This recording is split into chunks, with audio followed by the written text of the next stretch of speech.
Hi Gators, sorry I took a couple days of break just because of the spring holiday and some other stuff going on, but I am back today and I am actually going to finish Tales of a Fourth Grade Nothing today. I think we only have 2 chapters left and I'm going to read those 2 chapters today. So stay tuned, we are going to be reading Tales of a Fourth Grade Nothing, finishing up, and then the last set of questions will be found at the end of the video. Alright, here we go. Alright, we are on chapter 9, Just Another Rainy Day. The next day it rained. My father asked me how I'd like to go to the movies. Just me, I asked. No, all 3 of us, he said. Fudge is very young to go, I said. Don't you think so? Maybe, but I can't think of anything else to do with him, and that will take up a few hours. You can give him some socks, I suggested. You know how he loves to play with your socks. Socks won't last the whole afternoon, my father said. That's why I thought of the movies. What'll we see, Dad? My father checked his New York magazine. A Bear's Life is playing in the neighborhood. How does that sound? What's it about, I asked. A Bear's Life, I guess, my father said. It's rated G. I was thinking of a good Western with lots of action, or else a picture rated R where you can't get in if you're under 17, unless you're with parents. But my father had made up his mind. A Bear's Life it was. I suggested that my father get Fudge cleaned up, because by then he was looking kind of messy. I don't think my father even put him into his pajamas last night. He's been wearing the same polo shirt ever since my mother left him yesterday morning. By 1 o'clock, we were all ready to go.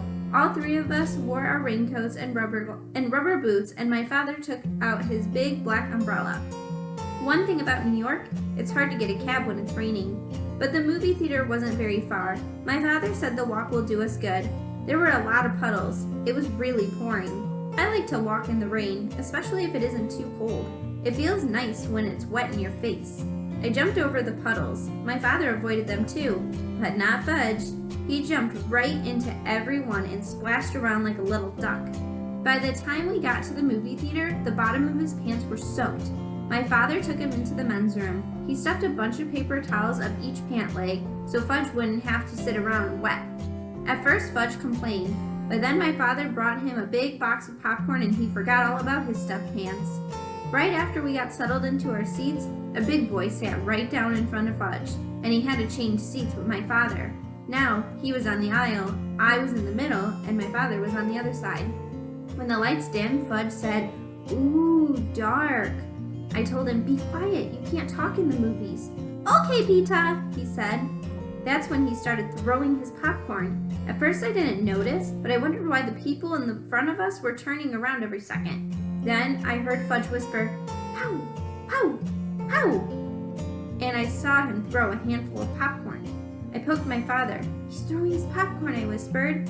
My father reached across me and tapped Fudge on the leg. "If you throw one more piece of popcorn, I'm going to take it away from you." "No, throw!" Fudge said very loud.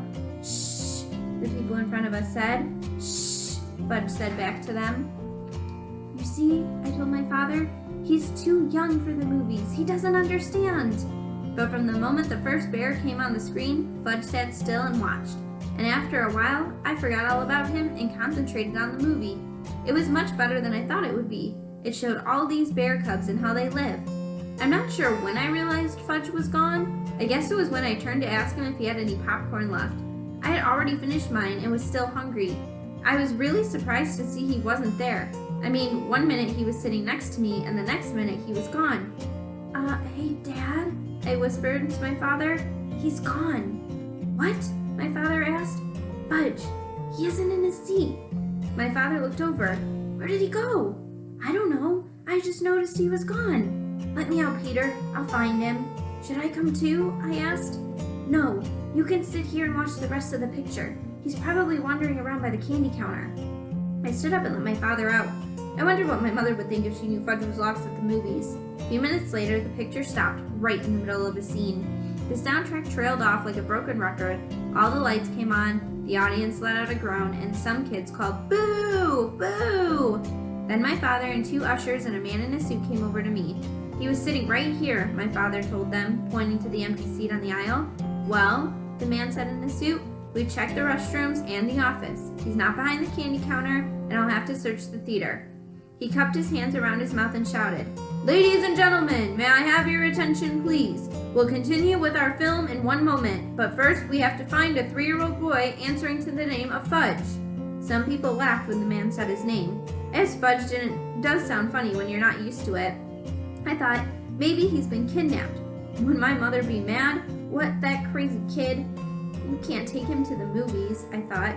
Who would want to kidnap him anyway? What should I do, Dad? I said. Why don't you walk up and down the aisles and call for him, Peter? Okay, I said. Here, Fudge! I started calling down the aisle. It sounded like I was calling a dog. Come out, Fudge! When I got down on the first row and called, Here, Fudge, he popped out at me. He scared me so bad I yelled, Ah! Hi, Pizza! He said. Hey, I found him, I called. I found him! Here he is! Then I turned to my brother. You dope! What are you doing way down here? And why are you sitting on the floor? Wanted to touch the bears, Fudge said. But bears all gone. He spread his arms out and said, all gone again. My father and the ushers and the man in the suit ran to us. Fudge, my father said, scooping him up. Are you all right? He wanted to pet the bears, I said. Can you beat that? Well, I guess we can continue the picture now, the man in the suit said. He cupped his hands around his mouth again. Thank you, ladies and gentlemen. Our young man has been found safe and sound. Now, we return to the conclusion of A Bear's Life. My father carried Fudge back to our seats. He held him in his lap for the rest of the show. I guess he wasn't taking any more chances. Later, when we got home, my father explained to Fudge that movies are like TV. It's just a picture. There's nothing to touch. Fudge listened, but I don't know whether he believed my father. I had a feeling he still thought those bears were in the theater somewhere. I made up my mind that I would never take my little brother to the movies. Never. At least not until he was 9 or 10. My father said he was going to cook us something special for dinner to celebrate finding Fudge in the movies. I thought that was really strange because as far as I know, my father can't cook anything. He doesn't even know where my mother keeps the peanut butter, the dishes, or the pots and pans. Lucky for him, I was there to show him. What are you going to cook, Dad? A super duper omelet, he said. Omelet? I'm not sure me and Fudge like omelets. You'll like this one, my father said, humming as he gathered his ingredients together. Get me a big frying pan, Peter. Okay, I said. I gave it to him. He melted some butter in it. What's going in the super duper omelet, I asked, while Fudge sat on the floor banging 2 pot covers together. Well, the eggs, of course, my father said. Omelets are made of eggs. And what else, I asked. Oh, I'll think I'll make some mushrooms. Mushroom omelet. Eggs and mushrooms, I said. Yes, you'll love it. I'm not so sure. You'll see, Peter, my father said. I set up the table while my father cooked. I even put Fudge in his booster seat. When the omelet was done, my father brought it to us. He was still humming. That's some big omelet, I said. When I saw it, it filled up the whole frying pan. How many eggs did you use? About a dozen, my father said. Mom only cooks 1 at a time, I told him. When you taste this, you'll know why I used them all. You mean it's that good? I asked. Go on, my father said as he served me. Taste it. I took a bite. It was awful. The worst thing I ever ate in my life. But my father was standing there grinning at me, and I didn't want to hurt his feelings. Well, he said. It's, nice, I told him, swallowing a chunk whole. I washed it down with a glass of milk. You see, your mothers ought to experiment more. Then you'd learn to eat a lot more different things. I don't think Mom ever made me a mushroom omelet, I said. My father put some on Fudge's plate. Then he served himself. Fudge shoved a lot into his mouth at once. I waited, figuring he'd choke on it. Instead, he said, Ooh, good! My father beamed. Fudge wasn't smart enough to fool my father, so he must have really liked it. But a kid that can eat flowers and swallow teeth wouldn't know much about omelets anyway. Then my father sat down and tasted his super duper concoction. He not only choked on it, he spit it out. Oh no, he said, this is awful. Something went wrong. Maybe the eggs are rotten. Mom just bought them on Thursday, I said.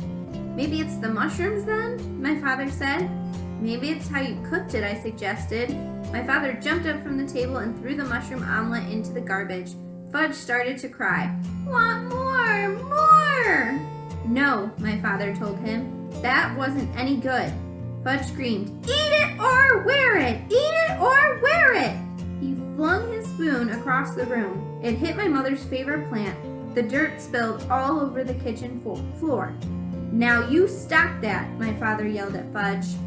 "I'm going to make us a nice peanut butter sandwich, and you're going to have a bath. Your mommy's coming home tomorrow, and we're going to show her how well Daddy managed all by himself. Peter, where does your mother hide the peanut butter?" After supper, my father bathed Fudge. The only thing he decided not to do were the dishes. He stacked them in the sink and left them for my mother. On Sunday afternoon, we drove to the airport to meet my mother's plane. On the way there, my father said, "Wouldn't it be fun if we all kept the things that we did over the weekend a secret, just between the three of us, kind of like a man's secret?" I agreed not to say a word, and my mother was so glad to see us that she didn't even mention the dirty dishes in the sink.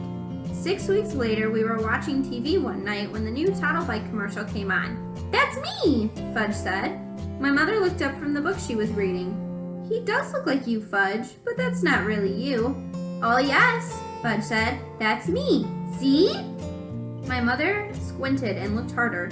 "You know, Warren," she told my father, "really does look like Fudge." Then she laughed. "Imagine another boy just like Fudgy." "It's Fudgy, all right," I said. "It's Fudge, all right," my brother repeated. "We didn't tell you, dear," my father said. "We thought you'd like to be surprised, but that is Fudge." "What?" my mother said like she couldn't believe it. "You see, Mom," I began, "remember that weekend you went to visit Aunt Linda?" Then I stopped and thought about all the things my mother didn't know, like the puddles Fudge splashed in, and the paper towels up his pants, and how he wanted to touch the bears, and the mushroom omelet, and Mr. Vincent and the big cigar, and Janet and her goldfish crackers. And I looked at my father, and I started to laugh, and so did he. Chapter 10, Dribble. I will never forget Friday, May 10th. It was the most important day of my life. It didn't start out that way. It started out ordinary. I went to school, I ate my lunch, I had gym, and then I walked home from school with Jimmy Fargo. We planned to meet at our special rock in the park as soon as we had changed our clothes.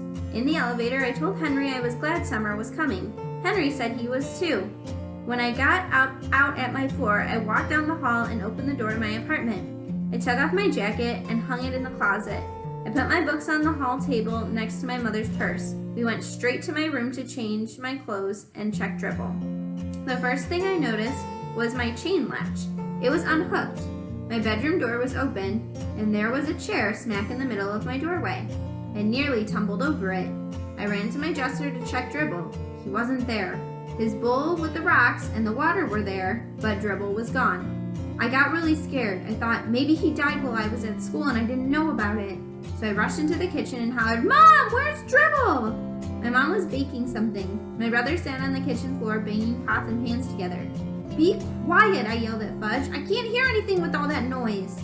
"What did you say, Peter?" my mother asked me. "I said I can't find Dribble. Where is he?" "You mean he's not in his bowl?" my mother asked. I shook my head.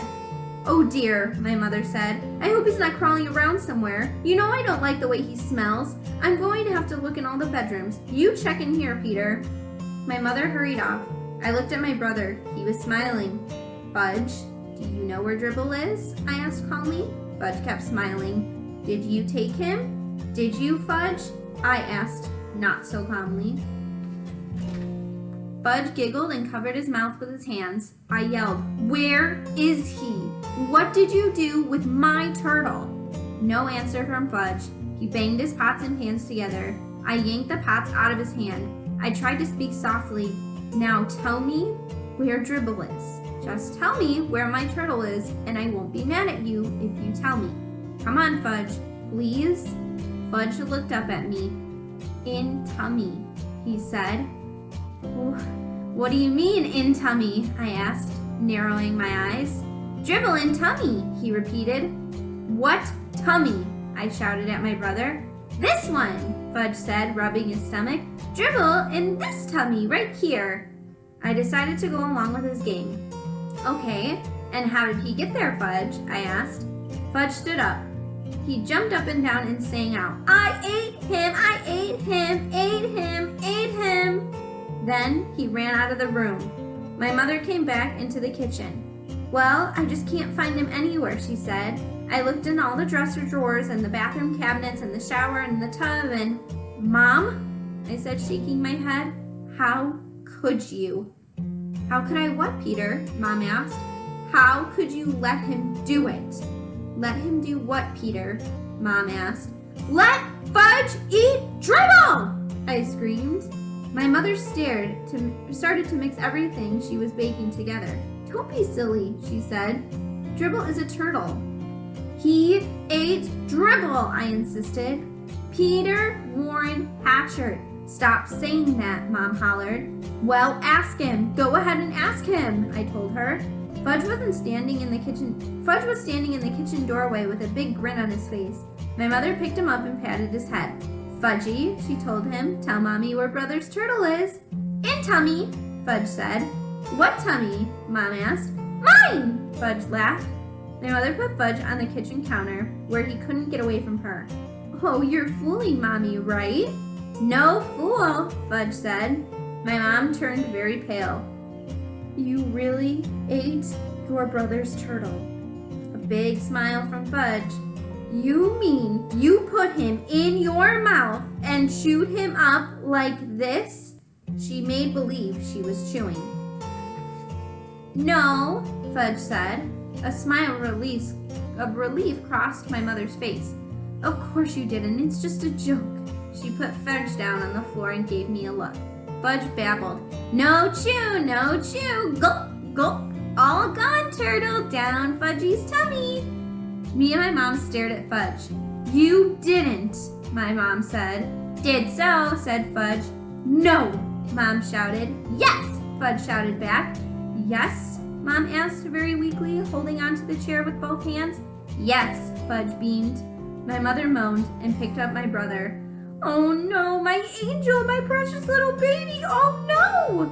My mother didn't stop to think about my turtle. She didn't even give Dribble a thought. She didn't even stop to wonder how my turtle liked being swallowed by my brother. She ran to the phone with Fudge tucked under one arm. I followed. Mom dialed the operator and cried, "Oh help, this is an emergency, my baby ate a turtle!" "Stop that laughing," my mother told the operator. "Send an ambulance right away, 25 West 68th Street. Mom hung up. It didn't look too well. Tears were strolling down her face. She kept Fudge down on the floor. I couldn't understand why she was so upset. Fudge seemed just fine. Help me, Peter, Mom begged. "Give me the blankets." I ran into my brother's room. I grabbed 2 blankets from Fudge's bed. He was following me around with a silly grin on his face. I felt like giving him a pinch. How could he stand there looking so happy when he had just ate my turtle? I delivered the blankets to my mother. She wrapped Fudge up in them and ran to the front door. I followed and grabbed her purse from the hall table. I figured she'd be glad I thought of that. Out in the hall, I pressed the elevator buzzer. We had to wait a few minutes. Mom paced up and down in the front of the elevator. Fudge was cradled in her arms. He sucked his fingers and made that slurping noise I like, but all I could think of was Dribble. Finally, the elevator got to our floor. There were 3 people in it besides Henry. This is an emergency, my mom wailed. "The ambulance is waiting downstairs. Please hurry." Yes, Mrs. Hatcher, of course, Henry said. "I'll run her down just as fast as I can. No other stops." Someone poked me in the back. I turned around. It was Mrs. Rubber. "What's the matter?" she whispered. "It's my brother," I whispered back. "He ate my turtle." Mrs. Rubber whispered that to the man next to her, and he whispered that to the lady next to him, who whispered it to Henry. I faced the front and pretended I didn't hear anything. My mother turned around with Fudge in her arms and said, "That's not funny at all." But Fudge said, "Funny, funny, funny, Fudgy." Everybody laughed, everybody except my mother. The elevator door opened. 2 men dressed in white were waiting with a stretcher. "This is the baby?" one of them asked. Yes, it is," my mom sobbed. "Don't worry, lady. We'll be at the hospital in no time." "Come, Peter," my mother said, tugging my sleeve. "We're going to ride in the ambulance with Fudge." My mother and I climbed into the back of the blue ambulance. I'd never been in one before. It was neat. Fudge kneeled on the cot and peered out through the window. He waved at the crowd of people that had gathered on the sidewalk. One of the attendants sat back with us. The other one was driving. "What seems to be the trouble, lady?" the attendant asked. "Kid looks pretty healthy to me." "He swallowed a turtle," my mother whispered. "He did what?" the attendant asked. "Ate my turtle, that's what," I told him. My mother covered her face with a hanky and started to cry again. "Hey, Joe," the attendant called to the driver. "Make it snappy. This one swallowed a turtle." "That's not funny," my mom insisted. I didn't think so either, considering it was my turtle. We arrived at the back door of the hospital. Fudge was whisked away by 2 nurses. My mother ran after him. "You wait here, young man," another nurse called to me, pointing to a bench. I sat down on the hard wooden bench. I didn't have anything to do. There weren't any books or magazines spread out like when I go to Dr. Cohn's office. So I watched the clock and read all the signs on the walls. I found out I was in the emergency section of the hospital. After a while, the nurse came back. She gave me some paper and crayons. "Here you are, be a good boy and draw some pictures. Your mother will be out soon." I wondered if she knew about dribble, and that's why she was trying to be nice to me. I didn't feel like drawing any pictures. I wondered what they were doing about Fudge in there. Maybe he wasn't such a bad little guy after all. I remembered that Jimmy Fargo's little cousin once swallowed the most valuable rock from Jimmy's collection. And my mother told me that when I was a little kid, I swallowed a quarter. Still, a quarter's not like a turtle. I watched the clock on the wall for an hour and 10 minutes. Then a door opened and my mother stepped out with Dr. Cohn. I was surprised to see him. I didn't know he worked in the hospital. "Hello, Peter," he said. "Hello, Dr. Cohn. Did you get my turtle?" "Not yet, Peter," he said, "but I do have something to show you. Here are some x-rays of your brother." I studied the x-rays as Dr. Cohn pointed things out to me. "You see," he said, "there's your turtle, right there." I looked hard. "Will Dribble be in there forever?" I asked.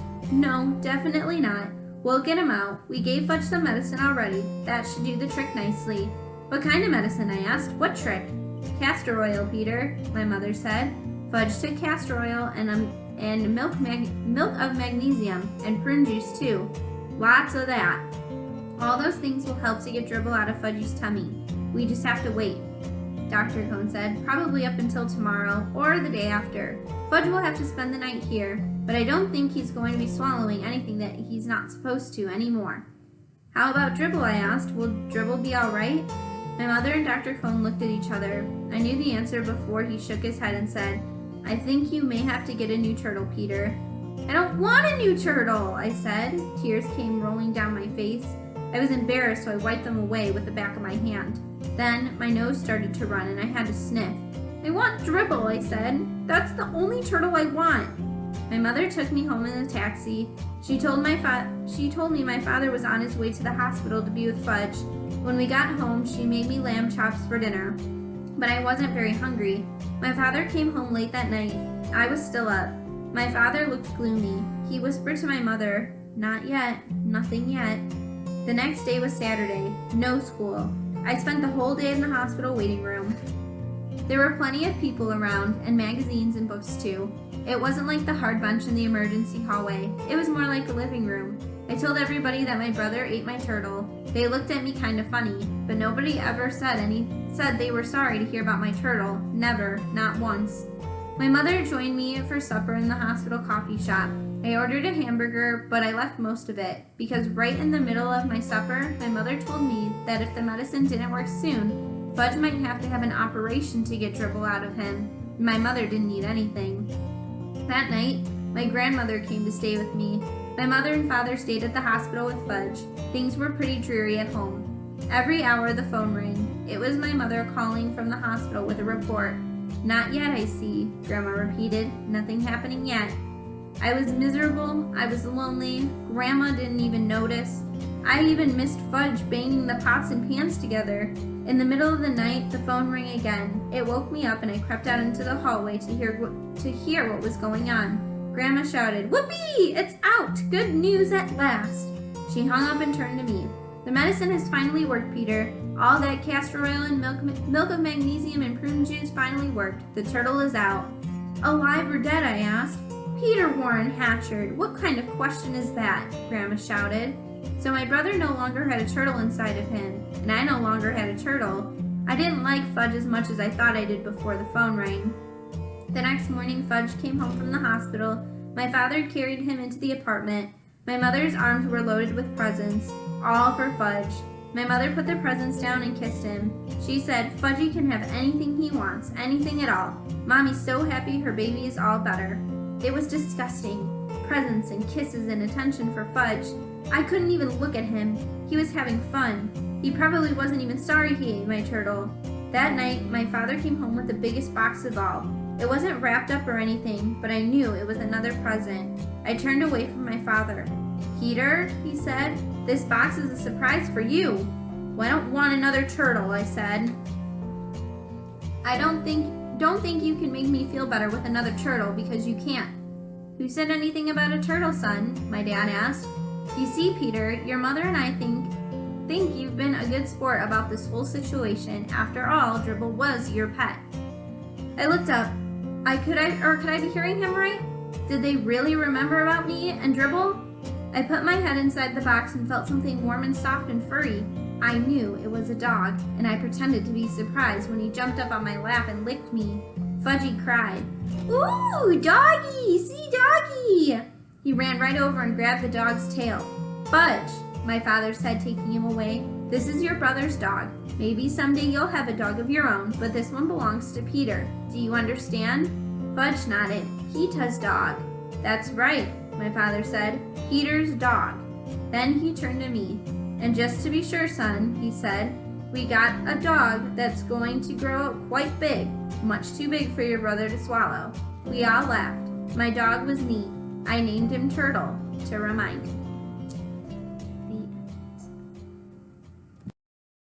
I hope you liked our reading of Tales of a Fourth Grade Nothing. We are done with the book, so here are the questions for today. The first question is, where did Fudge's father suggest they go on a rainy day?